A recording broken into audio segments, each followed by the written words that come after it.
14 जनवरी को आमतौर पर मकर संक्रांति पड़ती है। सूर्य का उत्तरायण में प्रवेश होता है और धूप का रंग चटक होने लगता है। बदलाव की इस तिथि का संबंध पानीपत की तीसरी लड़ाई से भी है, जिसने हिंदुस्तान की तारीख बदल दी थी।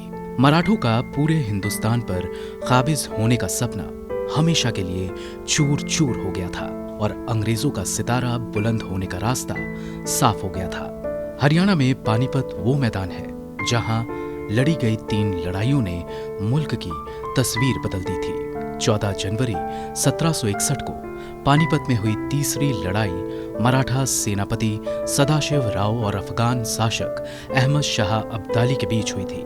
1707 में मुगल बादशाह औरंगजेब की मृत्यु के बाद मुगल साम्राज्य बेहद कमजोर पड़ चुका था और पुणे को केंद्र बनाकर मराठे लगातार अपना साम्राज्य बढ़ा रहे थे और दिल्ली पर काबिज होने की स्थिति में आ गए थे।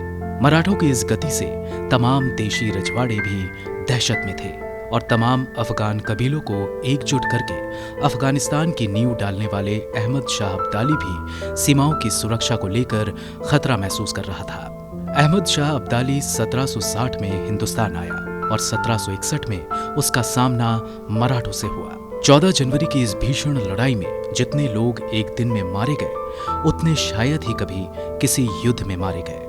जो लोग इतिहास की घटनाओं और युद्धों को धर्म के नजरिए से देखते हैं, उन्हें जानकर अचरज हो सकता है कि इस युद्ध में मराठों की ओर से तमाम मुसलमान भी लड़ रहे थे। मराठा तोपखाने का मुखिया इब्राहिम गारदी था, जिसके गोलों की बरसात ने अब्दाली की सेना पर कहर ढा दिया था। उधर कई राजपूत राजा जंग में अब्दाली के साथ थे।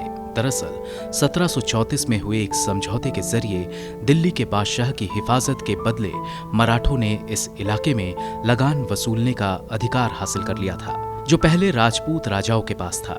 मराठों की इस बढ़ती ताकत से राजपूत राजा काफी खफा थे और अब्दाली के जरिए उन्हें सबक सिखाना चाहते थे। इस भीषण और निर्णायक युद्ध में मराठों की हार हुई और दिल्ली पर कब्जा करके पूरे हिंदुस्तान की हुकूमत अपने हाथ में लेने का उनका सपना हमेशा के लिए खत्म हो गया। पानीपत की तीसरी लड़ाई जीतने के साथ अब्दाली ने भारी लूटपाट की, पर अंत में मुगल बादशाह शाह आलम को दिल्ली की गद्दी सौंपकर लौट गया। 1764 में ईस्ट इंडिया कंपनी के हाथों बक्सर के मैदान में शाह आलम की सेना परास्त हुई और समझौते के बाद साम्राज्य का बड़ा इलाका अंग्रेजों के पास चला गया। अंग्रेजों को मराठे ही रोक सकते थे, जिनका सूरज पानीपत की तीसरी लड़ाई में डूब गया था। इसके पहले पानीपत के 2 युद्ध ने भी इतिहास की धारा मोड़ी थी। पानीपत का दूसरा युद्ध 5 नवंबर 1556 को हुआ था, जब मुगल सम्राट अकबर और अफगान बादशाह आदिल शाह सूर का सेनापति हेमू आमने सामने हुए थे। बड़ी सेना होने के बावजूद हेमू अकबर से हार गया था और इसी के साथ मुगल साम्राज्य इस कदर मजबूत हुआ कि अगले 200 सालों तक कोई हिला नहीं पाया। वहीं पानीपत का पहला युद्ध 21 अप्रैल 1526 को लड़ा गया था। इस युद्ध ने उत्तर भारत में मुगल साम्राज्य की नींव रखी। इस युद्ध में भारत में पहली बार बारूद का इस्तेमाल हुआ था। बाबर की छोटी सी सेना ने तोपों के बल पर दिल्ली के सुल्तान इब्राहिम लोदी की लाखों सैनिकों वाली सेना को परास्त कर दिया था। ब्यूरो रिपोर्ट, गो न्यूज़।